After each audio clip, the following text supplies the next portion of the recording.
ஆண்டவராகிய இயேசு கிறிஸ்துவின் உன்னதமான மேன்மையான மகா பரிசுத்தமுள்ள நாமத்திலே உங்கள் ஒவ்வொருவரையும் தேவனுடைய வார்த்தையை கேட்பதற்கு வரவேற்பதில் மிகுந்த மகிழ்ச்சி அடைகிறேன். இந்த நாளிலே நாம் தேவனுடைய வார்த்தையிலிருந்து சேர்ந்து கற்றுக்கொள்வதற்காகவும் தியானிப்பதற்காகவும் யோபின் சரித்திரம் 16வது அத்தியாயத்திற்கு திருப்பிக் கொள்ள உங்களை அன்பாய் கேட்கிறேன். யோபின் சரித்திரம் 16ஆம் அதிகாரம். யோபின் சரித்திரம் 16ஆம் அதிகாரம். இந்த 16ஆம் அதிகாரம் 15ஆம் அதிகாரத்தில் எலிப்பாஸ் பேசினதற்கு பிரதியுத்தரமாக பதிலாக யோபு பேசுகிறார். ஆகவே இது முழுவதும் அவருடைய வார்த்தைகள் தான். 17வது அதிகாரமும் அவர் அதற்கு கொடுத்த பதில் தான். இன்றைக்கு 16வது அதிகாரத்தை மேலோட்டமாக வேகமாக நாம் கவனித்து முடிக்க வேண்டும். 16ஆம் அதிகாரம் யோபு. அதற்கு யோபு பிரதியுத்தரமாக, எதற்கு யோபு பிரதியுத்தரமாக? எலிப்பாஸ் நிறைய திட்டி தீர்த்துட்டார். ரொம்ப மோசமான வார்த்தைகளை பிரயோகப்படுத்திட்டாரு. முந்தி பேசியது போல, இதற்கு முன்பு அவர் பேசியது போல அல்ல, கோபமாகவும் அநேக காரியத்தை ரொம்ப கடுமையான வார்த்தைகளையும் பயன்படுத்தி திட்டி தீர்த்து விட்டார். அதற்கு யோபு பதில் கொடுக்கிறார். அதற்கு யோபு பிரதியுத்தரமாக, இப்படிப்பட்ட அநேக காரியங்களை நான் கேட்டிருக்கிறேன். நீங்கள் எல்லாரும் அலட்டு உண்டாக்குகிற தேற்றரவாளர், trouble makers, not peace makers. நீங்கள் எனக்கு ஆறுதல் கொடுக்கிறவர்கள் அல்ல, troublesome comforters. நீங்கள் எனக்கு ரொம்ப துக்கம் கொடுக்கக்கூடிய, அலட்டு உண்டாக்கக்கூடிய, என்னை வேதனைப்படுத்தக்கூடிய தேற்றரவாளர்கள். எனக்கு நீங்கள் ஆறுதல் கொடுக்கத்தான் நீங்கள் வந்தீங்க, ஆனால் நீங்கள் கொடுக்குற ஆறுதல் எல்லாம் என்னை ரொம்ப அதிகமாக வேதனைப்படுத்துது அப்படின்னு சொல்கிறார். காற்றை போன்ற வார்த்தைகளுக்கு முடிவிராதோ, இந்த வார்த்தையை அவங்க தான் முதல்ல பயன்படுத்தினாங்க. 8ஆம் அதிகாரத்தில் நீங்கள் கவனிச்சிங்கன்னா, நீங்கள் பேசுகிறதெல்லாம் ரொம்ப காற்று மாதிரி நீங்கள் நிறைய பேசுகிறீங்க அப்படின்னு சொல்லி இவரை ரொம்ப பேசுனாங்க. ஆனால் இப்போது அந்த வார்த்தையை கொண்டு யோபு சொல்லுகிறார், உங்களுடைய வார்த்தை காற்றை போல தான் இருக்கிறது. காற்றை போன்ற வார்த்தைகளுக்கு முடிவுறாதோ, இப்படி நீ உத்தரவு சொல்ல உனக்கு துணிவு உண்டானது என்ன? நல்ல நெருங்கிய நண்பர் எலிப்பாஸ் மிகவும் கடுமையான வார்த்தைகளினால், கோபகாரமாக பயங்கர வார்த்தைகளை கொண்டு அவரை திட்டி தீர்த்து விட்டார். நிறைய வார்த்தைகளை சொல்கிறார். நீ அநியாயம் செஞ்சவன், அநியாயத்தை தண்ணீரை போல குடித்த மனுஷன் நீ, அதனால நீ ரொம்ப அருவருப்பானவைன்னு சொல்லிட்டார். 16வது வசனத்தில் 15, 16. இன்னும் சொல்கிறாரு 19வது வசனத்தில், நீ துன்மார்க்கனாக இருக்கிறதுனால உனக்கு இந்த பூமியில் இடமில்லை. துன்மார்க்கன் உயிரோடு இருக்கிற நாளெல்லாம் துன்பத்தால் பாதிக்கப்படுகிறான். நீ ஒரு துன்மார்க்கன். பலவந்தம் பண்ணுகிறவனுக்கு அவன் வருஷங்களின் தொகை மறைக்கப்பட்டிருக்கிறது. பயங்கரமான சத்தம் அவன் காதுகளில் தொனிக்கிறது. அப்படின்னா சாவு பயம். இவர் இப்போ சாவு என்னைக்கு வேணாலும் நடக்கலான்னு சொல்லி எதிர்பார்த்துருக்கிறாரு யோபு. எலிப்பாஸ் சொல்கிறாரு, சாவு வந்துரும்னு நீ நினைக்கிறல்ல, துன்மார்க்கனுக்கு வருகிற பயம் இது. உன் காதில் பயங்கரம் கேட்கிறது, ஒப்பாரி சத்தம் கேட்குது, அலறல் சத்தம் கேட்குது, செத்து போவங்கிற பயம், பீதி உனக்குள்ளே கேட்டுகிட்டே இருக்கு. அவன் சமாதானமாக இருக்கையில் பாழாக்குகிறவன் அவன் மேல் வருவான். உன் மேலே சாத்தான் கொடுமையாக தாவ போகிறான். இருளிலிருந்து திரும்பி வர அவனுக்கு நம்பிக்கை இல்லாமல் பதிவு இருக்கிறவர்களின் பட்டயத்துக்கு அவன் பயப்படுகிறான். நான் சொன்னதையெல்லாம் கேட்டு மனம் திரும்பாததுனால உனக்கு நிறைய ஆபத்து இருக்குதுன்னு சொல்கிறார். 25, நீ தேவனுக்கு விரோதமாய் கை நீட்டி சர்வ வல்லவருக்கு விரோதமாய் பராக்கிரமம் பாராட்டுகிறான். கடின கழுத்தோடு இருக்க, பருத்த கொமுளுள்ள தன் கேடயங்களோட நீ அவருக்கு எதிராக போகிற. உன் முகத்தை கொழுப்பு மூடி இருக்குது, அடிவயிறு தொந்தி விட்டு இருக்குது. என்னென்ன பேசணும்னு பார்த்தீங்களா? மிக நெருங்கிய நண்பர், உயிருக்கு உயிரான சிநேகிதர்கள்.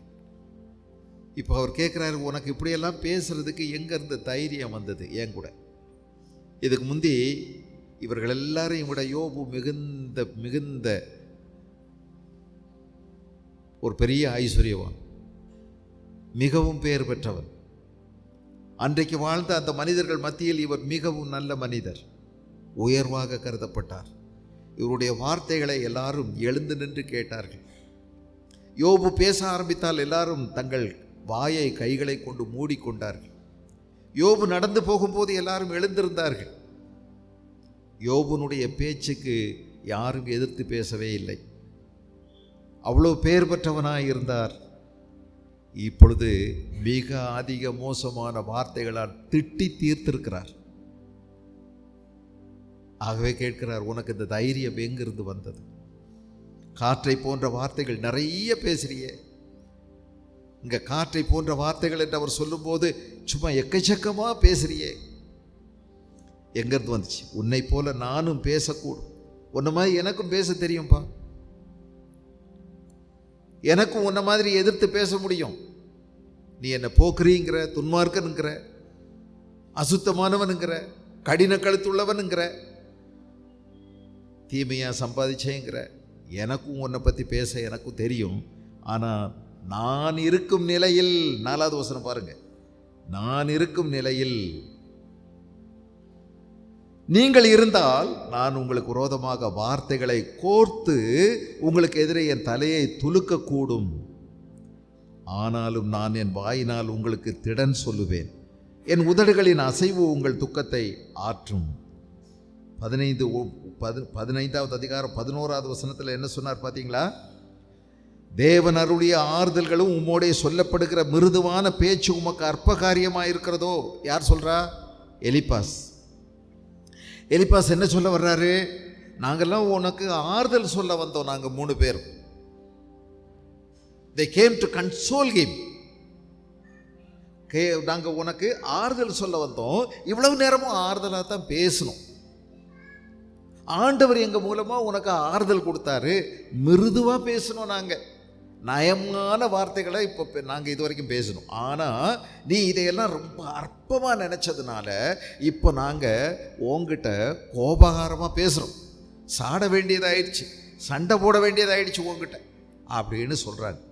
உண்மையாக எடுத்துக்கிடுங்க, இவங்க வந்தது 7 நாள் தங்களுடைய வஸ்திரங்களை கிழித்து கொண்டு மண்ணை அள்ளி தலைமையில் போட்டு தன்னுடைய உயிர் நண்பனுக்கு இப்படி ஆகிவிட்டதே என்று 7 நாள் வரைக்கும் பேசாமல் அழுது கொண்டே இருந்தார்கள் இந்த 3 பேர். அதற்கு பிறகு இவங்களுக்குள்ள இரவு படுக்கைக்கு போகும்போதெல்லாம் இவர்கள் என்னோ சர்ச்சை செய்து பேசி முடிவெடுத்து கொண்டார்கள். அந்த முடிவு என்ன? யோபுவும் யோபுனுடைய குடும்பமும் ஏதோ பெரிய தீமைகளை செய்திருக்கிறார்கள், பயங்கரமான பாவிகள். ஆகவே ஆண்டவர் இந்த நடவடிக்கை எடுத்திருக்கிறார் என்று அவர்களுக்குள்ளே தேவனிடத்தில் விசாரித்து அறியாமல் தவறாக தீர்மானம் செய்து கொண்டு பேச ஆரம்பித்தார்கள். அவர் சொன்னது ஒன்றும் இவர்கள் 3 பேர் சொன்னதும் அவருக்கு ஆறுதலை கொண்டு வரவே இல்லை. ஆகவே அவர் சொல்லுகிறார், நீங்கள் அலப்புண்டாக்குகிற ஆறுதல்களை கொடுக்கிறீர்கள், அலட்டுகிற தேற்றவாளர்கள் என்று சொல்லிவிட்டார். The more they spoke, the more he was irritated. இந்த யோபுகிட்ட எவ்வளவு அவங்க பேசினாங்களோ அவ்வளவுக்கு அவ்வளவா அவர் வேதனை அதிகரித்து கொண்டே போனது. இப்போ சொல்கிறாரு, உங்களை மாதிரி எனக்கும் பேச தெரியும். என் நிலையில் நீங்கள் இருந்தீங்கன்னா நான் இதே மாதிரி உங்களை சேத்த வாரி வாரி உங்கள் முகத்தில் பூச முடியும், அடிக்க முடியும். ஆனால் நான் அப்படி செய்ய மாட்டேன். ஆனாலும் நான் என் வாயினால் உங்களுக்கு திடன் சொல்லுவேன், என் வாயினால் உங்களுக்கு திடன் சொல்லுவேன், என் உதடுகளின் அசைவு உங்கள் துக்கத்தை ஆற்றும். என்ன அருமையான வார்த்தை. இன்னைக்கு எத்தனையோ தடவை நாம் மற்றவர்களுக்கு ஆலோசனை சொல்லுகிறோம் என்று சொல்லி அவர்களுடைய காயங்களை பெரிதாக்கி விடுவோம். அவர்களை கூடுதலாக ரத்தம் சொரிய வைத்து விடுவோம். நாம் நினைப்போம் நம்ம ரொம்ப நல்லதாக சொல்கிறோன்னு சொல்லி. நாம் நம்முடைய சுய மாமிச சிந்தையோடு மாமிச வைராக்கியம் பாராட்டி நம்முடைய சொந்த அபிப்பிராயத்தின் அடிப்படையில் அவர்களை கணித்து, அவர்களை நியாயம் தீர்த்து, அவர்களோடு கூட பேசுகிற வார்த்தைகள் அவர்களுடைய புண்களை ஆற்றுவதை விட அவர்களுடைய காயங்களை கொடிதாக்கி விடுகிறது. இதுதான் இவர்கள் செய்தது. ஆனால் யோபு சொல்லுகிறார், என் இடத்துல நீங்கள் இருந்தீங்கன்னா உங்களை மாதிரி நான் சேத்த வாரி இறைச்சி உங்களை குற்றவாளின்னு நியாயம் தீர்க்க மாட்டேன். மாறா நான் என் வாயினால் உங்களுக்கு திடன் சொல்லுவேன், என் வாயினால் உங்களுக்கு திடன் சொல்லுவேன், என் உதடுகளின் அசைவு உங்கள் துக்கத்தை ஆற்றும். இயேசுவோடு கூட 2 கள்ளர்கள் சிலுவையில் அறையப்பட்டிருந்தார்கள். சிலுவை என்பது அவமானகரமான ஒரு மரணம், மிக மிக இழிவான ஒரு மரணம் இயேசுவுக்கு கொடுக்கப்பட்டது. 2 பக்கத்தில் அதில் வேற 2 மகா கொடிய கைதிகள். இவர்கள் சமூக விரோதிகள், இவர்கள் கற்பழிப்பு குற்றவாளிகள், இவர்கள் சமூக துரோகிகள். இவர்களை இயேசுவினுடைய 2 பக்கத்திலேயும் சிலுவையில் அறைந்து இயேசுவை மேலும் அவமானப்படுத்துவதற்காக செய்தார்கள். கீழே நிற்கிறவர்கள் அநேகர் இயேசுவை அவமானமாய் பேசினார்கள், வார்த்தைகளால் வாட்டி வதைத்தார்கள், அசுத்தமாய் பேசினார்கள், பரிகசித்தார்கள். 2 கள்ளர்களும் சேர்ந்து பரிகசித்தார்கள். சிலுவையில் அவர்கள் தொங்கும் போது, அந்த வேதனையை அனுபவிக்கும் போது கூட அவர்கள் இயேசுவை பரிகசித்தார்கள். ஏன் நீ தேவனுடைய குமாரனாய் இருந்தால், எல்லாரும் தேவகுமாரன் சொல்ற, நீ உன்னை தேவகுமாரன் என்று சொன்ன, நான் மாம்சத்தில் வந்த தெய்வம் என்று சொன்னாயே, அப்படியானால் நீ எங்களை காப்பாற்று, உன்னை காப்பாற்று என்று இயேசுவிடம் சவால் விட்டார்கள். இங்கே நம்ம என்ன கவனிக்கிறோம்? இது போன்ற நேரத்தில் இயேசு கிறிஸ்து என்ன செய்தார்? பதிலுக்கு பதில் அவர் அதே போல அவர்களிடத்தில் பேசவில்லை. மாறாக அவருடைய உதடுகளின் அசைவு இவர்களுக்கு ஆறுதலை கொண்டு வந்தது. இயேசுவின் உதடுகளின் அசைவு அநேகருக்கு ஆச்சரியத்தை கொடுத்தது, அநேகரை யோசிக்க வைத்தது. அவர்கள் அதற்கு பிறகு ஒரு நாள் இயேசு உயிரோடு எழுந்த பிறகு ஒரு 50 நாள் ஆனபோது ஆலயத்திலே கூடியிருந்த சமயத்தில் மொத்தமாக 3000 பேர் இயேசு கிறிஸ்துவை சொந்த ரட்சகராக ஏற்றுக்கொண்டு சபையில் சேர்க்கப்பட்டார்கள். இயேசு கிறிஸ்து திரும்ப திரும்ப சொன்னார், உங்களை நான் மன்னிக்கிறேன், நீங்கள் செய்கிறது இன்னதென்று தெரியாமல் செய்து கொண்டிருக்கிறீர்கள். யோபு சொல்லுகிறார், நீங்கள் நான் இருக்கும் இடத்தில் என்னுடைய நிலைமையில் நீங்கள் இருப்பீர்களானால் நீங்கள் பேசுவது போல நான் சேற்றை வாரி இறைக்க மாட்டேன், உங்களை நியாயம் தீர்க்க துணிய மாட்டேன். என்னுடைய வார்த்தைகள், என் வாயினால் உங்களை திடன் சொல்லுவேன், என் உதடுகளின் அசைவு உங்கள் துக்கத்தை ஆற்றும். நீதிமானுடைய வாய் ஔஷதம். ஞானமுள்ள வார்த்தைகளை அவர்கள் பேசுவார்கள். யோசித்து பாருங்கள், மற்றவர்கள் தீமையில் கடந்து துன்பப்படும் போது, அவர்கள் வேதனைப்படும் போது, அவர்கள் நிச்சயமற்ற ஒரு சூழ்நிலையில் தள்ளப்படும் போது எவ்வாறு நாம் அவர்களோடு நடந்து கொள்ளுகிறோம்? அவர்களுடைய இடத்தில் நாம் இருந்தால் எப்படி இருக்கும் என்று என்னைக்காவது யோசிக்கிறோமா? அந்த இடத்தில் நான் இருந்தால் நான் எப்படி யோசிப்பேன்? நண்பர்கள் எவ்வளவாய் கொடிய அளவிலே காயப்படுத்துகிறார்கள். ஒன்று புரிந்து கொள்ளுங்கள், யோபு இப்பொழுதும் பேய் பிசாசனுடைய கரங்களில் கொடுமைப்படுத்தப்படுகிறான். ஆண்டவர் இன்னும் அவனை அதிலிருந்து விடுவிக்க திட்டமிடவில்லை. இப்பொழுதும் பேயின் கையில் கொடுமைப்படுத்தப்படுகிறான். அதை அறிந்து கொள்ள வேண்டும். யார் மூலமாய் இந்த கொடுமைகள் அவனுக்கு ஏற்படுத்தப்படுகிறது? இப்பொழுது தன்னுடைய உயிருக்குயிரான 3 நண்பர்களால் வதைக்கப்படுகிறான். ஆண்டவர் இப்பொழுதும் ஒன்று மட்டும் சொல்லியிருக்கிறார், அவனுடைய உயிருக்கு மட்டும் ஒன்றும் செய்யாதே, மற்றபடி சரீரத்தை என்னமோ செய்து கொள் என்று சொல்லிவிட்டார். ஆகவே அவனுடைய மனதளவில், அவனுடைய உணர்வுகள் அளவில், அவனுடைய சரீர அளவில் சித்திரவதைக்கு மேல் சித்திரவதையை அவர் அனுபவிக்கிறார். 6வது வசனம், நான் பேசினாலும் என் துக்கம் ஆறாது, நான் பேசாதிருந்தாலும் எனக்கு என்ன ஆறுதல். இயேசு கிறிஸ்து அநேக நேரங்களிலே பேசாமலேயே இருந்தார். ஏன்? அவர் துக்கம் நிறைந்தவரும் பாடு அனுபவித்தவருமாயிருந்தார். அவர் பேசினால் அவருடைய துக்கம் மாறிவிடுமா? பேசாமல் இருந்தால்தான் அவருக்கு என்ன ஆறுதல் யார் கொடுக்க போகிறார்? மனிதர் ஒருவருமே அவரை ஆறுதல் படுத்த முடியாமல் போயிற்று. தன்னுடைய உயிர் நண்பர்களாய் பழகின பேதுரு, யாக்கோப்பு, யோவான் 3 பேர், 12 சீடர்களுக்குள் ஒரு 3 பேர், இவர்கள் இயேசுவோடு கூட நெருக்கமாய் பழகினவர்கள். சில முக்கியமான இடங்களுக்கு இந்த 3 பேரை மட்டும்தான் இயேசு கிறிஸ்து அழைத்து கொண்டு போனார். 3 இடங்களில் அவர்களை மட்டுமே அழைத்து கொண்டு போனதாக சொல்லப்பட்டிருக்கிறது.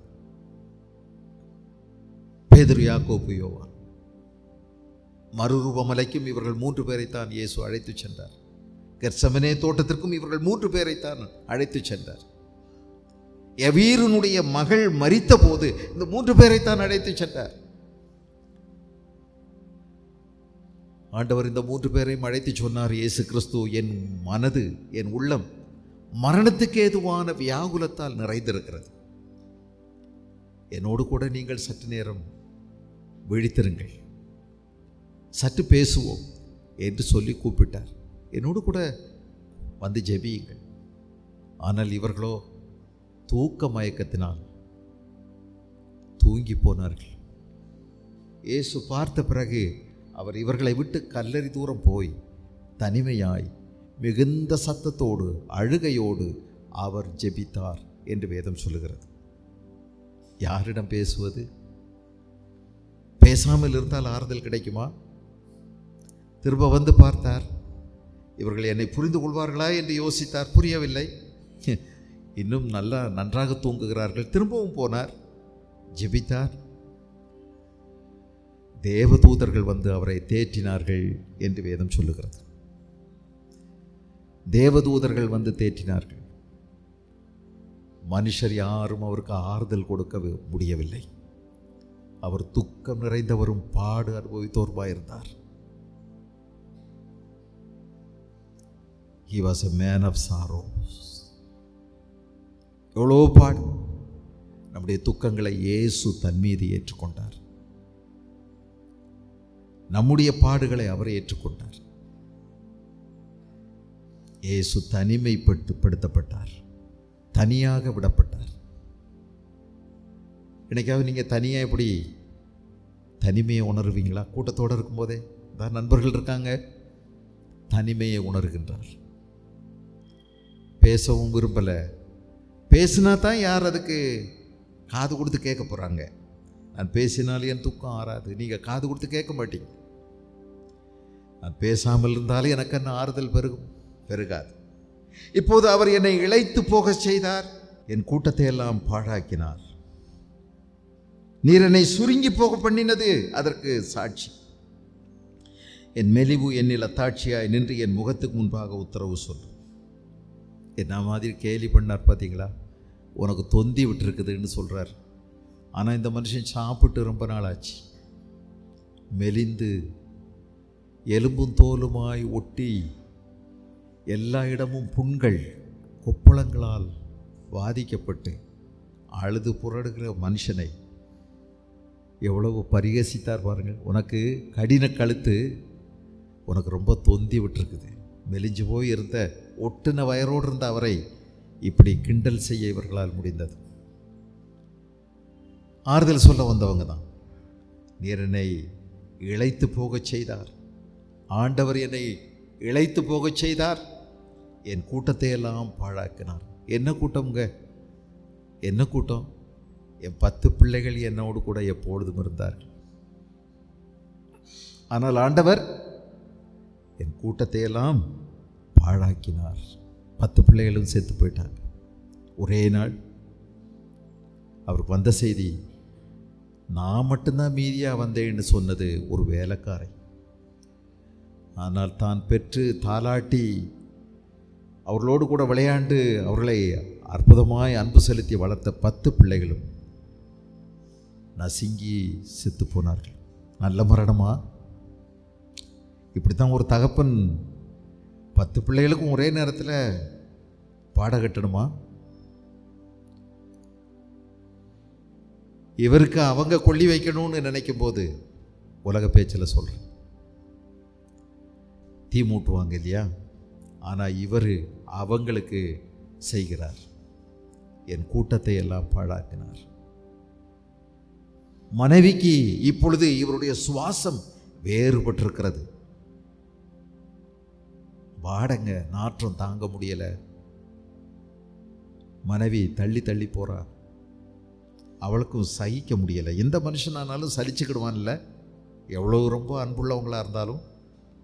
நான் என் வாழ்நாளில் பார்த்துருக்கிற சில விஷயங்கள், சில ரொம்ப அன்புக்குரியவர்கள் நீண்ட நாள் படுக்கையில் ஆகும்போது ரொம்ப அன்பாக அவங்கள நேசித்தவங்களே சலிச்சுக்கிடுவாங்க. போய் சேர்ந்துட்டா பரவாயில்ல, எல்லாம் வீட்டை கழுவி விட்டுட்டு 3 நாள் அழுதுட்டு விட்டுடலாம் போதும் அப்படின்னு நினைக்கக்கூடிய அளவுக்கு வரும்போது அதுக்கு பிறகு தான் ஆண்டவர் சில நேரம் எடுத்துக்கிறார். அப்படியும் கூட அவங்களுடைய துக்கம் மாறி போகிறது. இவருடைய சுவாசம் மனைவிக்கு கவிச்சியாக இருக்கு. பக்கத்தில் வரமாட்டா, தூரத்தில் இருக்கிறா. ஏ மனுஷா, இன்னுமா நீ தெய்வத்தை தேடுற? இன்னுமா உன் தேவனை நீ துதிக்கிற? இவர் பணிந்து கொள்ளுகிறார். ஆனா அவ சொல்றா, தேவனை தூஷித்து ஜீவனை விடு, தேவனை தூஷித்து ஜீவனை விடு. சாத்தானுடைய கைகளில் கொடுமைப்படுத்தப்படுகிறான். இன்னும் ஆண்டவர் இதிலிருந்து, சாத்தானுடைய கையிலிருந்து ஆண்டவர் யோபை விடுவிக்கவில்லை. இப்பொழுது இவர் பேசுவது ஆண்டவர்கிட்ட தான் பேசுறாரு. ஜெபம் அவருடைய வாழ்க்கையின் ஒரு பாகமாகவே அமைந்தது. எப்போ பார்த்தாலும் ஜெபிக்கிறார். இப்பவும் ஆண்டவர்கிட்ட தான் ஜெபிக்கிறாரு. என் கூட்டத்தை எல்லாம் பாழாக்குறீர், என் பிள்ளைகளெல்லாம் நீங்கள் கொன்னுட்டீங்க, என் மனைவிக்கு என் சுவாசம் வேறுபட்டிருக்கிறது, என்னுடைய வேலைக்காரிகள் எல்லாரும் போயிட்டாங்க, என் சொத்து சம்பாத்தியம் எல்லாம் போச்சு. எனக்கு ஆறுதல் சொல்ல வந்த 3 பேர் எனக்கு பெரிய எதிரிகளாக மாறிவிட்டார்கள். என் கூட்டத்தை எல்லாம் பாழாக்குனீர், என்னை இழைத்து போக செய்தீர். ஆண்டவர்கிட்ட தான் சொல்றார். ஜெபம் அவருடைய வாழ்க்கையின் ஒரு அம்சமாக இருக்கு. அடிக்கடி அவர் ஜெபிக்கிறார். நீர் என்னை சுருங்கி போக பண்ணினது அதற்கு சாட்சி. என் மெலிவு என்னில் அத்தாட்சியாய் நின்று என் முகத்துக்கு முன்பாக உத்தரவு சொல். நான் சொல்ல வேண்டியதில்லை, என்னை நீங்கள் பார்த்தீங்கன்னாலே தெரியும். என்னை பகைக்கிறவனுடைய கோபம் என்னை பீறுகிறது, என் பேரில் பற்கடிக்கிறான், என் சத்ரு கொடிய கண்ணினால் என்னை பார்க்கிறான். எனக்கு விரோதமாய் தங்கள் வாயை விரிவாய் திறந்தார்கள். ஆண்டவர்கிட்ட தான் பேசுகிறார். இப்போ நிந்தையாக என்னை கன்னத்தில் அடித்தார்கள், எனக்கு விரோதமாக ஏகமாய் கூட்டம் கூடினார்கள். நிந்தையாக என்னை கன்னத்தில் அடித்தார்கள். நிஜமா அடிக்கலை, கையை ஓங்கி அடிக்கலை, ஆனால் நிந்திப்பது, பொது இடத்தில் வைத்து என்னை கன்னத்தில் அறைவது போல இருக்கிறது. 10 பேர் கூடியிருக்கிற இடத்துல புறங்கையினால் உங்களை அடிச்சிட்டா, உள்ளங்கையினால் அடித்தா ஒன்றுங்க, புறங்கையினால் அடித்தா இன்னும் மோசங்க. இயேசு கிறிஸ்து ஒன்று சொன்னார் தெரியுமா? உன்னை ஒருவன் வலது கன்னத்தில் அறைந்தால் அப்படின்னு இயேசு சொன்னார்.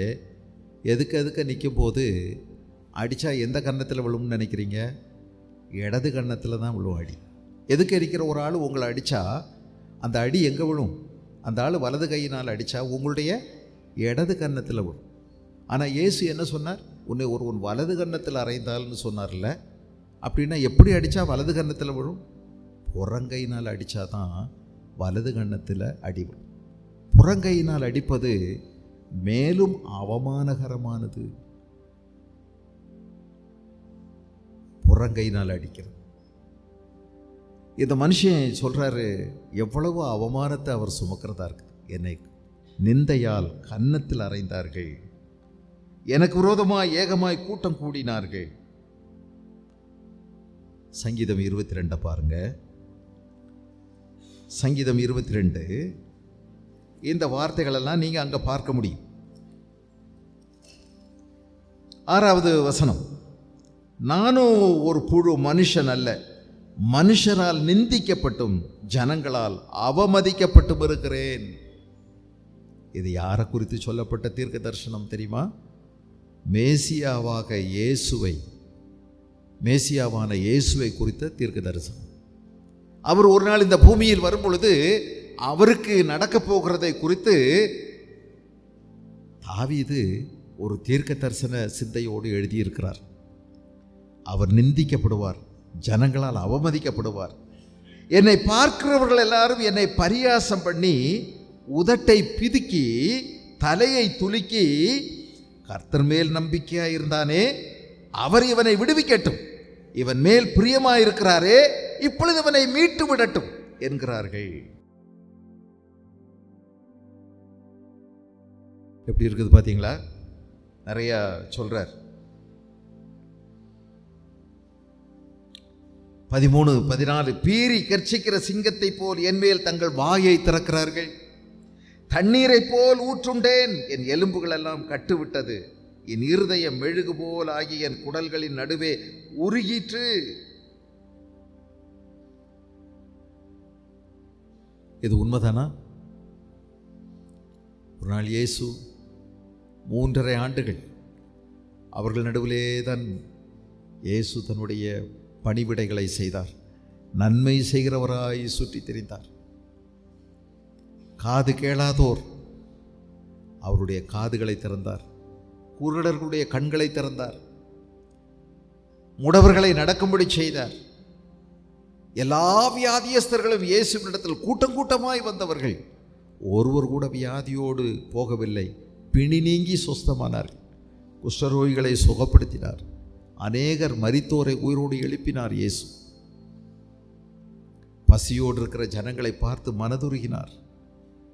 ஒருபோதும் இயேசு பசியோடு அந்த ஜனங்களை திருப்பி அனுப்பினதே இல்லை. சீடர்களை அழைத்து சொன்னார், இவர்களை திரும்ப பசியோடு அனுப்ப எனக்கு பிரியமில்லை என்று சொன்னார். அதுதான் அவருடைய மனநிலை. அவர்கள் புசித்தார்கள் இயேசுவினுடைய சன்னிதானத்திலே. இவ்வளவு நன்மை பெற்ற ஜனங்கள் ஒரு நாள் வாயார இவர் இயேசு, இவர் ராஜாவாக வேண்டும் என்று அவர்கள் நினைத்து ஒரு கழுதையின் மீது ஏற்றி துணிகளை பரப்பி மரக்கிளைகளை தரித்து வழியெங்கும் பரப்பி அதன் மீது நடக்கச் செய்து ஓசன்னா ஏசன்னா என்று வாழ்த்திய அதே வாய்கள் ஒரு நாள் என்ன சொன்னார்கள் தெரியுமா? கூட்டம் கூடி, இவரை அகற்றும், இவரை சிலுவையில் அறையும் என்று ஏகோபித்து பல நிமிடங்கள் சத்தமிட்டார்கள். இந்த கூட்டத்தாருடைய சத்தத்தை அடக்க முடியவில்லை. கலவரம் மிகவும் பெருகியது. பல ஆயிரம் ஜனங்கள் சேர்ந்து கலவரம் செய்கிறார்கள், இயேசுவை சிலுவையில் அறைய வேண்டும் என்று. என்ன பாவம் செய்தார்? அவர் வாயில் வஞ்சனை இல்லை. யாரையும் அவர் பேசவே இல்லை. திட்டியவர்களை அவர் திட்டவே இல்லை. ஆனால் அவரை சபித்தார்கள். அவர்களை வாயினால் பரிகசித்தார்கள். இயேசு கிறிஸ்து அதை பொறுமையோடு கூட ஏற்றுக்கொண்டார். சந்தோஷமாய் அதை சகித்தார், நம்மை நினைத்து. யோபு சற்று வித்தியாசம். பொறுமை இழந்து பொறுமை உள்ளவர்தான் என்று யோபுவை குறித்து வேதம் சொல்லுகிறது. யோபனுடைய பொறுமையை குறித்து நீங்கள் கேள்விப்பட்டிருக்கிறீர்கள் என்று யாக்கோபு எழுதுகிறார். ஆனால் மனிதன் பொறுமை இழந்து பேசுகிறதை நாம் கவனிக்கிறோம். அவ்வப்போது பொறுமை இழந்து போகிறார். வார்த்தைகள் சில நேரங்கள் ஆண்டவரைக்கு நேராக அளவில்லாமல் தான் பேசிவிடுகிறார். ஆனால் ஆண்டவருக்கு தெரியும் தன்னுடைய தாசன் யோபு இருளில் கிடக்கிறான், கொடிய வேதனைக்கு உட்படுத்தப்பட்டிருக்கிறான். இவனை புண்படுத்தி வேதனைப்படுத்தி நொறுக்கி உடைத்து அழித்து சிதைக்க வேண்டும் என்று சாத்தான் மும்முரமாய் இருப்பதை ஆண்டவர் பார்த்து அவர் சொன்ன அநேக வார்த்தைகளை மேற்போக்காக விட்டுவிட்டார். அவருடைய நிலையில் இவர்கள் யாரும் இல்லை, யாருமே இருந்ததில்லை. எனக்கு விரோதமாய் தங்கள் வாயை விரிவாய் திறக்கிறார்கள், நிந்தையாக என்னை கன்னத்தில் அறைந்தார்கள். இயேசுவை கன்னத்தில் அறைந்தார்கள். பிரதான ஆசாரியன் கேட்கிறான், நீ தேவகுமாரனா என்று. இயேசு அப்பொழுது சொன்னார், நான் சொன்னாலும் நீங்கள் நம்ப மாட்டீர்கள்.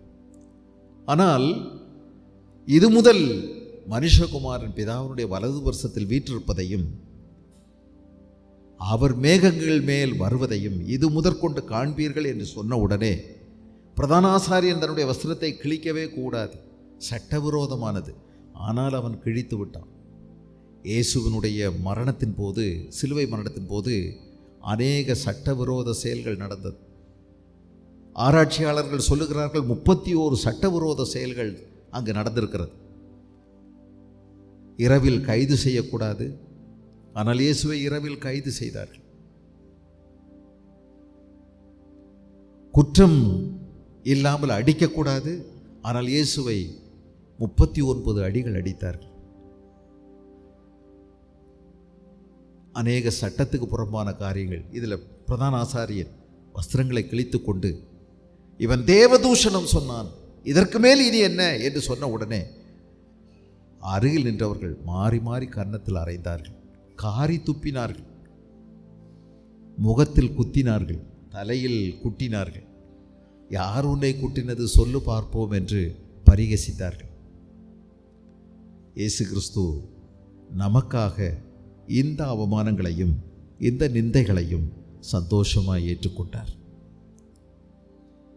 யோபு பிசாசினால் வதைக்கப்படுகிறான்.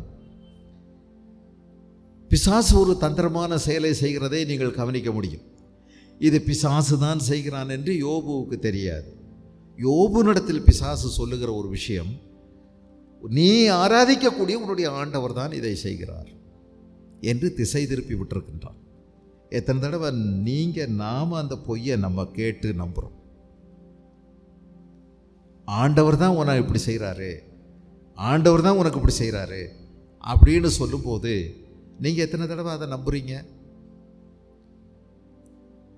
ஆனால் நம்முடைய ஆண்டவர் நல்லவரும் நன்மை செய்கிறவருமாக இருக்கிறார். சாத்தானுடைய வேலையே தந்திரமான வேலை. அவன் தான் செய்கிறான், செஞ்சுட்டு ஆண்டவர் மீது பழி போடுவதற்கு நம்மை தூண்டி விடுகிறான். இங்கே ஆண்டவர் தான் செய்கிறார் என்று யோபு நம்புகிறார். அவருக்கு இன்னும் தெரியலை, நீண்ட காலம் ஆகிறது. ஆண்டவர் மௌனத்தை கலைத்து பேசுவதற்கு, இவனை விடுவிப்பதற்கு. தேவன் என்னை அநியாயக்காரன் வசமாய் ஒப்புவித்து துன்மார்க்கரின் கையில் என்னை அகப்பட பண்ணினார். எப்படி ஒரு குருவி அல்லது ஒரு மிருகம் கண்ணியில் அகப்படுமோ அதை போன்ற வார்த்தையை அவர் பயன்படுத்துகிறார். தேவன் என்னை அகப்பட பண்ணினார். தேவன் என்னை அநியாயக்காரன் வசமாய் ஒப்புவித்து துன்மார்க்கரின் கையில் என்னை அகப்பட பண்ணினார். அடுத்து நான் சுகமாய் வாழ்ந்திருந்தேன். சுகமாய் வாழ்ந்திருந்தேன். ஒரு நேரத்தில் நீங்கள் கவனிச்சிங்கன்னா, இவர் 29வது அதிகாரம் யோபு, அவருடைய செல்வ சிறப்பை பற்றி அங்கே 1-2 வசனங்கள் நம்ம வாசிக்கலாம். யோபு 29 6வது வசனம், அதுக்கு முன்னாடியே நீங்கள் வாசிக்கலாம். சென்று போன மாதங்களிலும் தேவன் என்னை காப்பாற்றி வந்த நாட்களிலும் எனக்கு உண்டாயிருந்த சீர் இப்பொழுது இருந்தால் நலமாயிருக்கும். அப்பொழுது சென்று போன மாதங்களில், அப்போ எத்தனை மாதம் இவர் கஷ்டப்பட்டிருக்கிறார்னு பாருங்க. உயிரும் போகலை, இவருக்கு சுகமும் கிடைக்கல, இவருடைய கொப்பளங்கள் ஆறவே இல்லை, கொடிதாய் கொண்டே போனது. சென்று போன மாதங்களிலும் தேவன் என்னை காப்பாற்றி வந்த நாட்களிலும் எனக்கு உண்டாயிருந்த சீர் இப்பொழுது இருந்தால் நலமாயிருக்கும். அப்பொழுது நான் நல்லா இருந்த நாட்களில், இந்த என் பிள்ளைகளோட நல்ல செழிப்பாக நல்லா இருந்த நாட்களில் தேவனுடைய ரகசிய செயல் என் கூடாரத்தின் மேல், அப்பொழுது அவர் தீபம் என் தலையின் மேல் பிரகாசித்தது, அவர் அருளின வெளிச்சத்தினால் இருளை கடந்து போனேன். தேவனுடைய ரகசிய செயல் என் கூடாரத்தின் மேல் இருந்தது. அப்பொழுது சர்வ வல்லவர் என்னோடு இருந்தார், என் பிள்ளைகள் என்னை சூழ்ந்திருந்தார்கள், என் பாதங்களை நான் நெய்யினால் கழுவினேன். என்னங்க, என் பாதங்களை நான் நெய்யினால் கழுவினேன். கண்மலையிலிருந்து எனக்காக எண்ணெய் நதி போல் ஓடி வந்தது. அந்த செல்வ நாட்களின் சீர் இப்பொழுது இருந்தால் நலமாயிருக்கும். நான் பட்டண வீதியில் வாசலுக்கு புறப்பட்டு போய் வீதியில் என் ஆசனத்தை போடும்போது வாலிபர் என்னை கண்டு ஒளிந்து கொள்வார்கள், முதியோர் எழுந்து நிற்பார்கள். இது ஒரு காலம், சில மாதங்களுக்கு முன்பதாக யோபனுடைய நிலை. ஆனால் இப்பொழுது நான் சுகமாய் வாழ்ந்திருந்தேன். 18வது வசனம், அவர் என்னை நறுக்கி என் பிடரியை பிடித்து என்னை நொறுக்கி என்னை தமக்கு இலக்காக நிறுத்தினார். என்னை ஆண்டவர் கொடுமையாய் நடத்துகிறார் என்று சொல்லுகிறார். ஆண்டவர் இதை புரிந்து கொண்டார். ஆகவே ஆண்டவர் இந்த காரியத்திற்காக யோபின் மீது நடவடிக்கை எடுக்கவில்லை. ரொம்ப பேசிட்ட, நான் எப்படிப்பட்டவன் தெரியாமல் நீ பேசின அப்படின்னலாம் இயேசு பேசலை, ஆண்டவர் பேசலை. அவருடைய வில்லாளர், ஆண்டவருடைய வில் எடுத்து அடிக்கிறவங்க என்னை சூழ்ந்து கொண்டார்கள், என் ஈரலை தப்ப விடாமல் பிளந்தார், என் பிச்சை தரையில் ஊற்றி விட்டார். நம்ம சொல்லுவோம் பிச்சின்ன பித்த பை அப்படின்னு சொல்லுவோம்ல, அது ஏதோ ஒரு அற்புதமான ஒரு ரசாயனம்ங்க. இது நமக்குள்ள எவ்வளோ விஷங்களை முறிக்கக்கூடிய ஒன்றா இருக்குது. அதனுடைய மேன்மை என்னன்னு இதுவரைக்கும் மனுஷன் படித்து எவ்வளவோ ஆராய்ச்சி பண்ணி எத்தனையோ புஸ்தகங்களை எழுதியிருந்தாலும் மருத்துவர்களுக்கும் தெரியாத வினோதமான ஒரு திரவம் அதற்குள்ளே இருக்கிறது. அது எத்தனையோ விதங்களிலே நமக்குள்ளே நச்சுத்தன்மைகளை முறிக்கக்கூடிய அதொரு விதமான பயங்கர நச்சு. இது ஊற்றிட்டா சொல்லி முடிஞ்சது. குறிபார்த்து அடிக்கிறார்கள், என் ஈரல் பிளக்கப்படுகிறது. இயேசுவை 8 வயது குழந்தையாக மரியாளும் யோசேப்பும் ஏந்தி கொண்டு எருசலேமின் தேவாலயத்திற்குள் நுழைந்தபோது சிமியோன் என்ற ஒரு மனுஷன், வயது முதிர்ந்தவர், அங்கே வந்திருந்தார். அவருக்கு சொல்லப்பட்டிருந்தது, நீ இஸ்ரவேலின் ஆறுதலை காணும் மட்டும் உனக்கு மரணம் சம்பவிக்காது என்று. இப்பொழுது இஸ்ரவேலின் ஆறுதல் கைகளில் ஏந்தப்பட்டவராய் ஒரு 8 நாள் குழந்தையாக கொண்டு வரப்படுகிறார். இவர் தாங்க இஸ்ரவேலின் ஆறுதல். இவருக்காகத்தான் காத்திருந்தோம். இந்த பிள்ளையை கைகளில் வாங்கி அவர் ஆண்டவரை துதித்தார். துதித்து விட்டு இந்த பிள்ளையை பற்றி சில வார்த்தைகள் சொன்னார். இஸ்ரவேலில் விழுகிறவர்களை தூக்க, ஆனால் பயங்கரமானவர்களை முறிக்க இவர் வந்திருக்கிறார் அப்படின்னு சொல்லிட்டு அவளை பார்த்து சொன்னார், உன் இருதயத்தை அம்பு ஒரு நாள் பிளக்கும் என்று சொன்னார். பட்டயம் உன் இருதயத்தை உருவி போகும் என்று சொன்னார். இது நடந்தது சிலுவையில். மரியாள் அந்த இடத்தில் நின்று கண்ணீரோடு பார்த்து கொண்டிருக்கும் போது இயேசு கிறிஸ்து கொடூரமாய் கொலை செய்யப்படுகிறதை அவள் கண்கூடாக கண்டாள். அதனுடைய ஒரு உச்சமாக ஒரு போர் வீரன் ஈட்டியை கொண்டு வந்து இயேசுவின் விழாவிலே வேகமாய் உருவ குத்தினான். அங்கிருந்து இரத்தமும் நீரும் வடிந்தது என்று சொல்லப்படுகிறது. அவருடைய ஈரல் பிளக்கப்பட்டது. இயேசுனுடைய ஈரல் வரை அது போய் குத்தியது. நமக்காக இயேசு பாவமாக்கப்பட்டார். நமக்காக அவர் சாபத்தை ஏற்றுக்கொண்டு நமக்காக சாபமானார். ரோமர் எழுதின நிருபம் 8ஆம் அதிகாரம், ரோமர் 8ஆம் அதிகாரத்தில் கவனிக்கிறீர்களா, யோசிக்கிறீர்களா? 3வது வசனம், அதெப்படியெனில் மாம்சத்தினாலே பலவீனமாயிருந்த நியாயப்பிரமாணம் செய்யக்கூடாததை எனக்கு பாவ மன்னிப்பை நியாயப்பிரமாணத்தினால் கொண்டு வர முடியவில்லை. என் மனசாட்சியை நியாயப்பிரமாணத்தினால் சுத்திகரிக்க முடியவில்லை. ஆண்டவர் தான் கொடுத்தார் நியாயப்பிரமாணம், 10 கட்டளை, அதோடு கூட பல கட்டளைகள். ஆனால் இந்த 10 கட்டளைகளை நான் கடைபிடித்தாலும் என்னுடைய பாவ நிவர்த்தி சுத்திகரிப்பு இதனால் எனக்கு உண்டாகவில்லை. திரும்ப திரும்ப திரும்ப திரும்ப நான் பலி செலுத்த வேண்டியதாய்கொண்டே இருந்தது. அதெப்படியெனில் மாம்சத்தினாலே பலவீனமாயிருந்த நியாயப்பிரமாணம் செய்யக்கூடாததை தேவனே செய்யும்படிக்கு தம்முடைய குமாரனை பாவ மாம்சத்தின் சாயலாகவும் பாவத்தை போக்கும் பலியாகவும் அனுப்பி மாம்சத்திலே பாவத்தை ஆக்கினைக்குள்ளாக தீர்த்தார். தம்முடைய குமாரனை பாவ மாம்சத்தின் சாயலாகவும், அவர் மனுஷனை போல வந்தார், நம்மை போல மாம்சத்தையும் இரத்தத்தையும் உடையவராய் வந்தார். நான் சொல்வது காவியம் அல்ல, கதையல்ல. இயேசு இந்த சரித்திரத்தில் வந்தார். நம்ம கற்பனை பண்ணி இப்படி கதைகளை எல்லாம் சொல்லிக்கிட்டே இருக்கிறதல்ல. அவர் கிருபையும் இரக்கமும் நிறைந்த தேவன். பாவிகள் மீது அவர் பாவத்தை வெறுத்தாலும் பாவிகளை சிநேகித்தார். நம் மீது வைத்த அவருடைய நித்திய அன்பினால் அவர் இந்த பூமியில் பாவ மாம்ச சாயலாக வந்தார். நம்மை போல வந்தார், கைகால்களோடு. நம்மை போல ஒரு தாயின் வயிற்றில் குழந்தையாக அவதரித்தார். அவர் முந்தியே இருந்தவர், ஆகவே வந்தார். அவருக்கு ஒரு தகப்பன் தேவைப்படவில்லை. ஆகவே அவர் கன்னியின் வயிற்றில் அவர் வந்து உதித்தார். பாவ மாம்சத்தின் சாயலை ஏற்றுக்கொண்டார். நாம் மாம்சத்தில் செய்கின்ற பாவத்தை தன்னுடைய மாம்சத்திலே சுமந்து தீர்க்கும்படி நம்மை போல மாம்சத்தையும் இரத்தத்தையும் உடையவரானார். ஜீவகாலமெல்லாம் மரண பயத்தில் அடைபட்டு கிடக்கிறவர்களை விடுவிக்கும் பொருட்டு மரணத்தை ஜீவனால் மேற்கொண்டார். நம்முடைய ஜீவனாகிய கிறிஸ்து மரித்து உயிரோடு எழுந்தார். ஆகவே பாவத்தை போக்கும் பலியாக மாம்சத்தில் பாவத்தை ஆக்கினைக்குள்ளாக தீர்த்தார். 2 கொரிந்தியர் 5ஆம் அதிகாரத்தினுடைய கடைசியில் பாருங்கள்,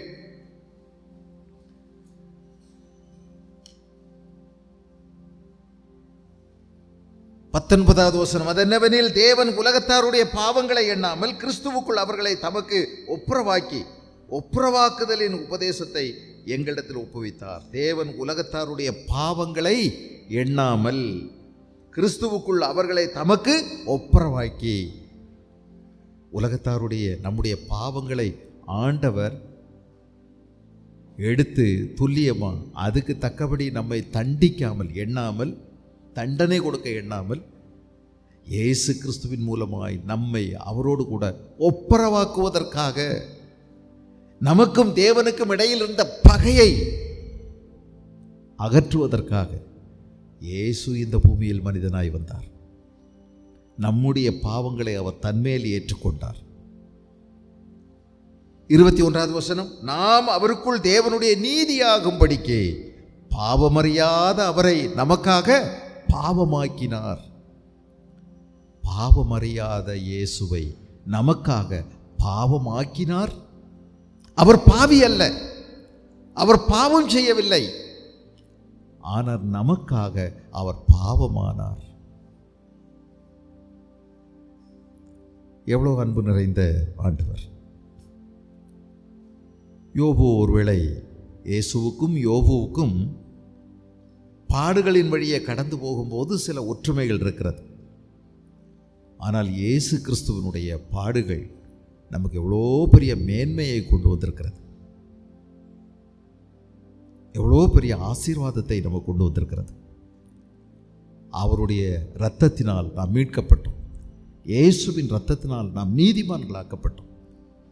நம்முடைய பாவம் கழுவப்பட்டிருக்கிறது. அவர் ஒளியில் இருக்கிறது போல நீயும் ஒளியிலே நடந்தால், நாம் ஒளியில் நடந்தால் ஒருவரோடு ஒருவர் ஐக்கியப்பட்டவர்களாயிருப்போம் தேவனோடு.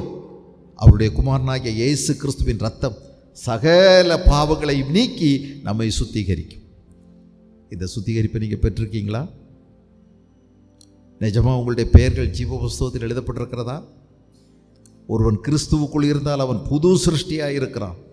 பழையவைகள் ஒழிந்து போயின, எல்லாம் புதிதாயின. என் நோக்கம், என் ஆசை, என் தேடல், என் வேண்டுதல், என் திசை எல்லாம் புதிதாகிறது. ஆனால் நீங்கள் எத்தனை பேர் இன்னைக்கு பழைய மனுஷனாய் வாழ்கிறீர்கள்? அதே பழசோடு நீங்கள் வந்துக்கிட்டே இருக்கீங்க. நீங்கள் இயேசுவின் ரத்தத்தினால கழுவப்பட்டிருந்தா இந்த பழசை என்னைக்கோ மூட்டை கட்டி தூர போட்டிருப்பீங்கல்ல, தீ வச்சிருப்பீங்கல்ல, தேவனுடைய நியாய தீர்ப்புகளை கொண்டு வந்திருப்பீங்கல்ல, வெளிச்சத்தில் கொண்டு வந்து அறிக்கையிட்டிருப்பீங்கல்ல, ஆண்டவரே நான் இந்த பாவத்தை செஞ்சுக்கிட்டு இருக்கிறேன், எனக்கு இருந்து விடுதலை வேணும்னு கேட்டிருப்பீங்கல்ல. ஆனால் நீங்கள் ஆண்டுதோறும் பல ஆண்டுகள் சர்ச்சுக்கு வந்தோம், பரிசுத்தம் பண்ணப்படாமல், இயேசுவின் இரத்தத்தால் கழுவப்படாமல் பழையவைகளையே செய்து கொண்டிருக்கிறீர்கள். பழையவைகள் என்னைக்கு மாறும் இந்த துன்மார்க்க ஜீவியம்? என்றைக்கு நீ உன் பாவத்திலிருந்து விலகுவ? உனக்காக இயேசு பாவமாக்கப்பட்டார். உனக்காக அவர் கன்னத்தில் அறையப்பட்டார், உனக்காக அவர் அடிகளை ஏற்றுக்கொண்டார், உனக்காக அவர் சாபமானார், பாவமானார். இதை இயேசுவின் இரத்தத்தினால் நீ கழுவப்பட்டிருக்கிறாயா? யோபுனுடைய புஸ்தகம் 14வது வசனம், 16வது அதிகாரம் 14. நொறுக்குதலின் மேல் நொறுக்குதல் என் மேல் வரப்பண்ணினார், பராக்கிரமசாலியை போல் என் மேல் பாய்ந்தார். நான் 2 சேலையை தைத்து என் தோளின் மேல் போர்த்து கொண்டேன், என் மகிமையை புழுதியிலே போட்டுவிட்டேன். அழுகிறதினால் என் முகம் அழுக்கடைந்தது, மரண இருள் என் கண்ணிமைகளின் மேல் உண்டாயிருக்கிறது. என் கைகளிலே கொடுமை இல்லாதிருக்கையிலும் என் ஜெபம் சுத்தமாயிருக்கையிலும் அப்படி ஆயிற்று. இயேசு என்ன பாவம் செய்தார்? யோபு சொல்லுகிறார், நான் ஆண்டவருக்கு முன்பதாக நீதியாய் நடந்தேன். இப்போ இதுவரைக்கும் உண்மையா இருக்கிறேன்.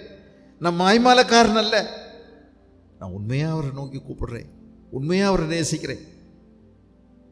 ஆனால் நான் இப்படி நடக்கும்போதே எனக்கு இப்படி ஏற்பட்டதே என்று சொல்லுகிறார். என்னுடைய மேன்மை எல்லாம் மண்ணில் விழுந்துருச்சு, மண்ணில் கிடந்து புரளுகிறார். ஒரு சின்ன உடலை மூடுவதற்கு துண்டு சேலையை மாத்திரம் எடுத்து அவர் மறைத்து கொண்டு அழுது புரண்டு கொண்டே இருக்கிறார். இரவிலும் தூக்கமில்லை, பகலிலும் அவருக்கு அமைதி இல்லை. பகலெல்லாம் இந்த நண்பர்கள் மாறி மாறி மாறி மாறி அவரை போட்டு வார்த்தைகளால் வதைக்கிறார்கள். நொறுக்குதலின் மேல் நொறுக்குதல். இரவு எப்பொழுது வரும் என்று தூங்க போனால் கண்களுக்கு நித்திரை வருவதில்லை. எப்பொழுது விடியும் எழுந்திருக்கலாம் என்று யோசிக்கிறார். பல மாதங்கள் இப்படி ஆயிற்று, பல மாதங்கள். 53வது அத்தியாயம், ஏசாயா தீர்க்கதரிசியின் புஸ்தகம் 53. இங்கு எழுதப்பட்டிருக்கிறது 2வது வசனம், எங்கள் மூலமாய் கேள்விப்பட்டதை விசுவாசித்தவன் யார்? நாங்கள் சொன்ன யாருங்க நம்புவா? நாங்கள் சொல்றதை யார் நம்புவான்னு கேட்குறாரு. அதான் அர்த்தம்.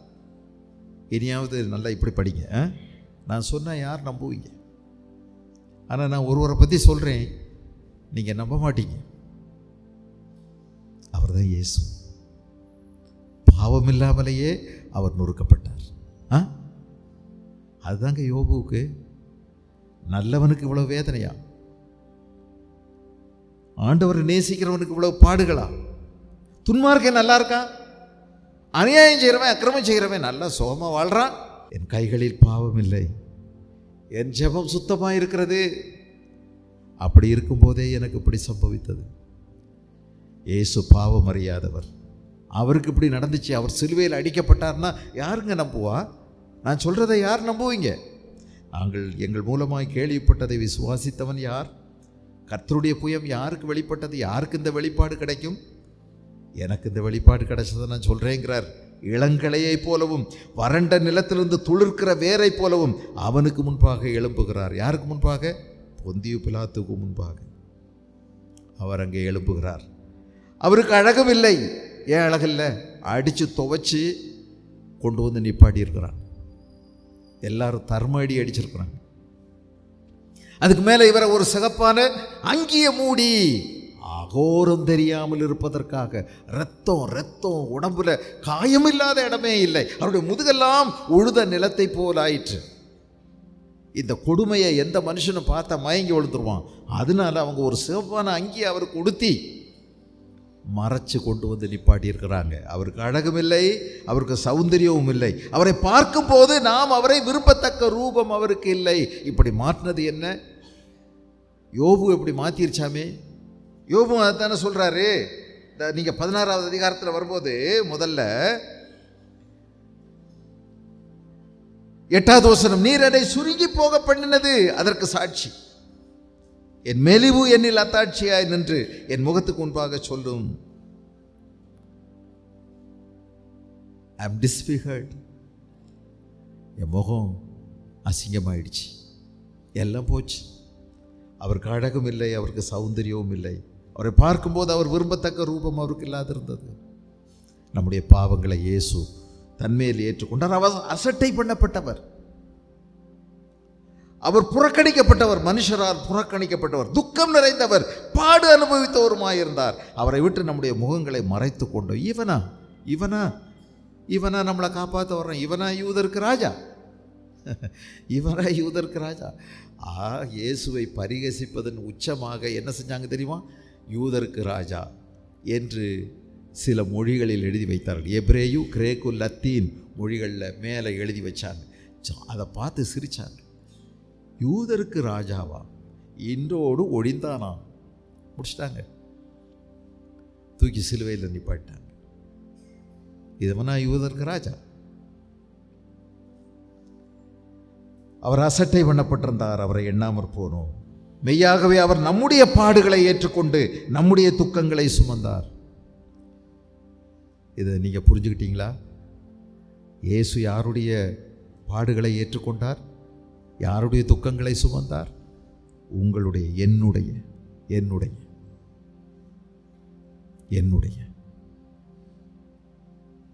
ஏன் நீங்கள் இயேசுவை நேசிக்க முடியலை? ஏன் இயேசு மேலே உங்களுக்கு அன்பு சுரக்கலை?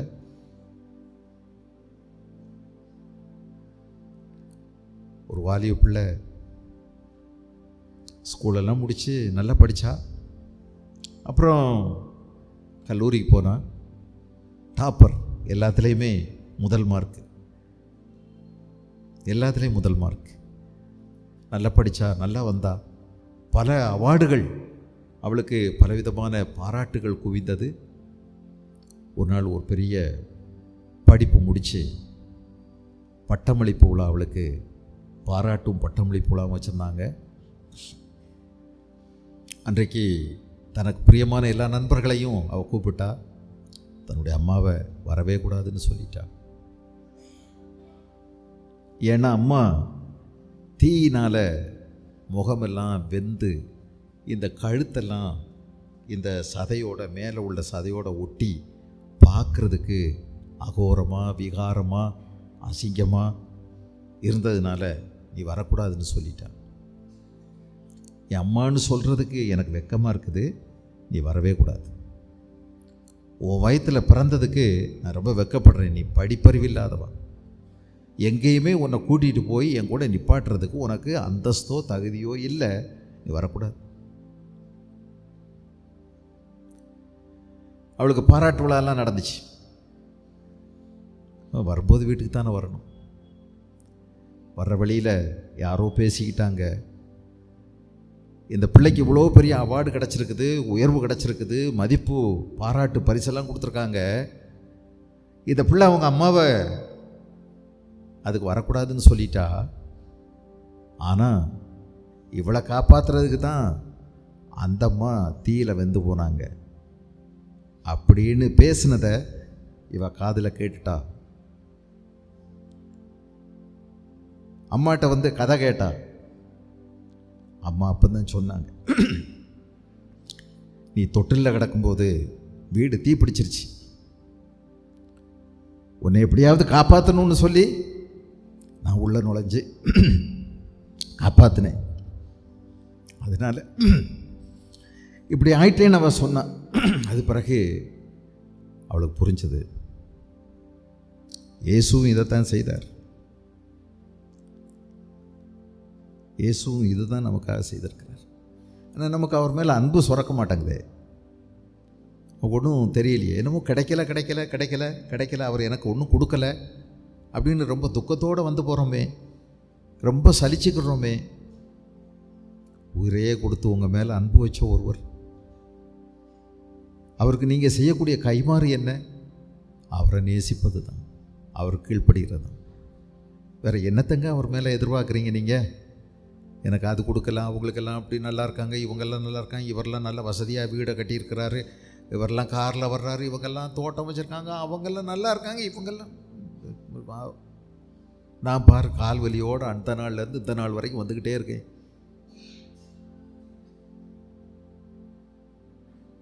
கொஞ்சம் ஆண்டவரே யோசித்து பார்த்தீங்களா? மெய்யாகவே அவர் நம்முடைய பாடுகளை ஏற்றுக்கொண்டு நம்முடைய துக்கங்களை சுமந்தார்.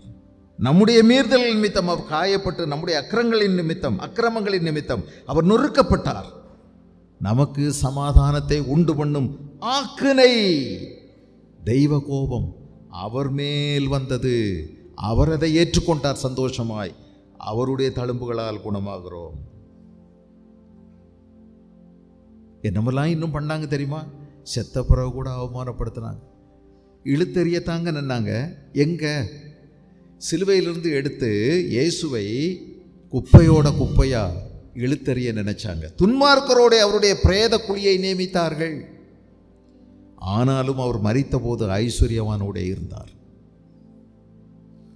இழுத்து குப்பையில் எரிஞ்சிடணும், அங்கே நாறிட்டு கிடக்கட்டும், நாய் பண்ணி எல்லாம் கடிச்சு பிக்கட்டும், அப்படி தான் நினச்சாங்க.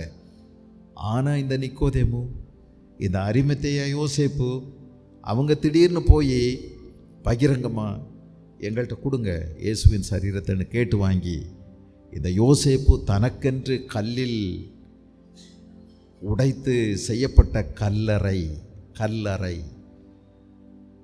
அது அவனுடைய தோட்டத்தில் இருந்த இன்றைக்கும் கிறிஸ்தவ கல்லறை என்று சொல்லுகிறோம் நாம். இயேசு இறந்து போன மையான பூமியை எவ்வளோ பெரிய மேன்மையாக மாற்றியிருக்கிறார். ஆகவே கிறிஸ்தவர்களுக்கு அது கல்லறை தோட்டம், சுடுகாடு கிடையாது, மையான கரை கிடையாது, கல்லறை. அதில் வைத்தார்கள். இயேசு 3ஆம் நாள் உயிரோடு எழுந்தார். இன்றைக்கும் அது அடையாளப்படுத்துகிறது, சரித்திரத்தில் நிற்கிறது. அவர் இங்கே இல்லை, அவர் உயிரோடு எழுந்தார். காலியான கல்லறையாக இருக்கிறது. கொஞ்சம் யோசித்து பாருங்கள். இயேசு நமக்காக, நீங்கள் கண்ணில் பார்க்கல, உங்கள் விசுவாச கண்களால் பார்க்க முடியும். அவர் உங்களுக்காக மரித்தார், உங்களுக்காக அடக்கம் பண்ணப்பட்டார், உங்களுக்காக அவர் உயிரோடு எழுந்தார். இயேசு எனக்காக, என்னுடைய இடத்தில் எனக்கு பதிலாக அடிக்கப்பட்டார், என் மீறுதலுக்காக, என் பாவத்திற்காக. இந்த இயேசுவை மனமாற நேசிங்க, உள்ளத்தின் ஆழங்களிலிருந்து நேசிங்க. அவருடைய காயம், அவருடைய வேதனை கொடியது, யாராலையும் சொல்லி முடிக்க முடியலை. என்ன சொல்கிறார் பாருங்க, அவர் முடிக்கும்போது, என் கைகளிலே கொடுமை இல்லாதிருக்கையில் என் ஜெபம் சுத்தமாயிருக்கையிலும் இப்படி ஆயிற்று. பூமியே என் இரத்தத்தை மூடி போடாதே, என் அலறுதலுக்கு மறைவிடம் உண்டாயிருப்பதாக. பூமியே என் இரத்தத்தை மூடி போடாதே. ஒருவேளை இந்த ஆபேல் சொன்னார் பாருங்க, அவங்க அண்ணன் அவனை அடித்து கொல்லும் போது, ஏண்டா என்னை அடிக்கிற, நான் என்ன தவறு செஞ்சேன், அடிக்காத, என்னை கொல்லாத அப்படின்னு கேட்டும் கூட உருட்டு கட்டையினால் இளநியை வெட்டி கொடுத்துட்டு, அவன் வயல்வெளியில் இருக்கும்போது தானே அடித்து கொண்டான்னு போட்டிருக்குது. அங்கே இளநி வெட்டி கொடுத்து அவன் குடிக்கும்போது உருட்டுக்கட்டையினால் மண்டையை அடித்து பழந்தான்ல.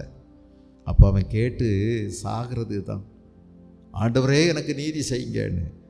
உன் சகோதரனின் ரத்தம் பூமியிலிருந்து என்னை நோக்கி கூப்பிடுகிறதுன்னு சொன்னார். நீதிக்காக கூப்பிடுகிறது. யோபும் அதே தான் ஞாபகப்படுத்தி சொல்கிறாரு, என்கிட்ட பாவம் இல்லை, ஆனால் நான் இவ்வளோ வேதனைப்படுறேன். பூமியே என் இரத்தத்தை மூடி போடாதே, என் அலறுதலுக்கு மறைவிடம் உண்டாகாதிருப்பதாக எனக்கு நீதி வேணும்னு கேட்குறார். என்ன சொல்கிறார் தெரியுமா? நான் மனசறியே எந்த பாவமும் செய்யலை, ஆனால் ஆண்டவர் என்னை தண்டிக்கிறார். எனக்கே தெரியாத ஏதோ ஒரு பாவம் இருக்கலாம், ஆனால் அது எனக்கு என்னன்னு தெரியலை. ஆண்டவர் இதுவரைக்கும் எனக்கு வெளிப்படுத்தவும் இல்லை. எனக்கு நீதி வேணும் அப்படின்னு இவர் கேட்குறார். ஆனால் இயேசுவின் ரத்தம் நீதி கேட்கல. நீதி கேட்டால் என்ன இருக்கும் தெரியுமா? என்ன இருக்கும்? இயேசு கிறிஸ்து சிலுவையில் தொங்கும் போது 3 மணி நேரம் திடீரென்று காரிருள் மூடியது, பூமி அதிர்ந்தது. அன்னைக்கு அத்தனை பேரும் செத்து போயிருப்பாங்க. இயேசு பழி வாங்கும் உணர்வில் இல்லை. இயேசு கிறிஸ்து திரும்ப திரும்ப, பிதாவே இவர்களுக்கு மன்னியும், இவர்கள் செய்கிறது இன்னதென்று அறியாதிருக்கிறார்கள் என்று ஆபேலின் ரத்தம் பேசினதை பார்க்கிலும் மேன்மையானவைகளை பேசியது. ஆபேலின் ரத்தம் நீதிக்காக போர் செய்தது, போராடியது. இயேசுவின் ரத்தம் மன்னிப்புக்காக வாதாடியது. மன்னியும் மன்னியும் பிதாவே இவர்களுக்கு மன்னியும், பிதாவே இவர்களுக்கு மன்னியும், இவர்கள் செய்கிறது என்னதென்று அறியாதிருக்கிறார்கள். நம் இயேசுவின் சீடர்களாக இருந்தால் எத்தனை தடவை மன்னிக்கணும், எவ்வளவு மன்னிக்கணும்? எல்லாரையும் மன்னிக்கணுமே. லிஸ்ட்டு அவங்க மேலே பழைய லிஸ்ட்டு இல்லாமல் எல்லாத்தையும் தூர போடணுமே, கேன்சல் பண்ணணுமே. இயேசு என் பாவத்தை கேன்சல் பண்ணி விட்டார், ரத்து செய்து விட்டார்.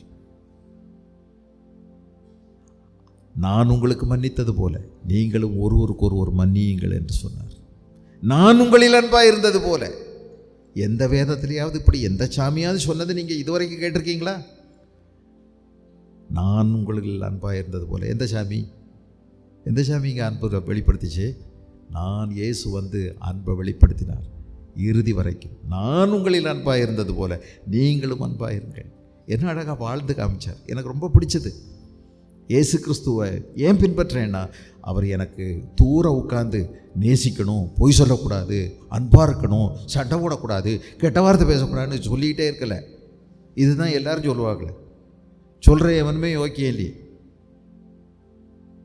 ஆனால் இயேசு கிறிஸ்து இந்த பூமியில் வந்து என்னுடைய சூழ்நிலையிலெல்லாம் அவர் இருந்து இதில் பொய் பேசாமல் இருந்து காமிச்சார். அன்பு காண்பித்து வாழ்ந்து காண்பித்தார். எனக்கு ஒரு அடிச்சுவடை அவர் பின்வைத்து போனார். நான் இப்போ அந்த அடிச்சுவடையில் நடக்க முடியும். இயேசுவின் சீடர்களாய் அவரை பின்பற்றுகிறவர்களாய் இருப்போம். அவர் சொல்றாரு, இப்போதும் என் சாட்சி பரலோகத்தில் இருக்கிறது, எனக்கு சாட்சி பகருகிறவர் உன்னதங்களில் இருக்கிறார். தேவன் மேல் அவருக்கு ஒரு நம்பிக்கை இருக்கிறது. அவர் நீதி உள்ளவர் தான். ஒரு நாள் என் நீதியை விளங்க செய்வார். அது என்னைக்குன்னு தெரியாது. ஒருவேளை செத்தாலும் சரி, ஆனால் சாகிறதுக்கு முந்தி ஒரு நாள் செய்வார் என்றது தான். இப்போதும் என் சாட்சி பரலோகத்தில் இருக்கிறது, எனக்கு சாட்சி பகருகிறவர் உன்னதங்களில் இருக்கிறார். என் சிநேகிதர் என்னை பரியாசம் பண்ணுகிறார்கள், என் கண் தேவனை நோக்கி கண்ணீர் சொரிகிறது. ஒரு மனுபுத்திரன் தன் சிநேகிதனுக்காக வழக்காடுகிறது போல தேவனுடைய மனுஷனுக்காக வழக்காடுகிற ஒருவர் உண்டானால் எவ்வளவு நல்லா இருக்கும். ஆஹா, இந்த ஏக்கத்தை நிறைவேற்றுவதற்கு தேவன் தம்முடைய குமாரனை இந்த பூமியில் அனுப்பினார். ஒரு மனுபுத்திரன் தன் சிநேகிதனுக்காக வழக்காடுகிறது போல தேவனோடே மனுஷனுக்காக வழக்காடுகிற ஒருவர், அவர் தாங்க இயேசு கிறிஸ்து, நம்முடைய பிரதான ஆசாரியர், நம்முடைய மூத்த சகோதரர். அவர் தேவனுடைய குமாரன், நாம் தேவனுடைய பிள்ளைகள். ஆகவே அவர் நம்முடைய மூத்த சகோதரர். ஒரு நாள் நம்மை தேவனுக்கு பிள்ளைகளாக பரிசளிக்க போகிறார் இயேசு. அவருடைய சீடர்களாய் நாம் சீராய் நடப்போமாய் இருந்தால் அவரை போல நிறைய பேரை உருவாக்கணுங்கிறது தான் இயேசுவினுடைய திட்டம். இயேசுவை போல, தன்னை போல நம்ம ஒவ்வொருவரையும் உருவாக்க வேண்டும் என்று இயேசு விரும்புகிறார். நான் சொல்கிறது புரியுதா? எதுக்கு சர்ச்சுக்கு வர்றீங்க?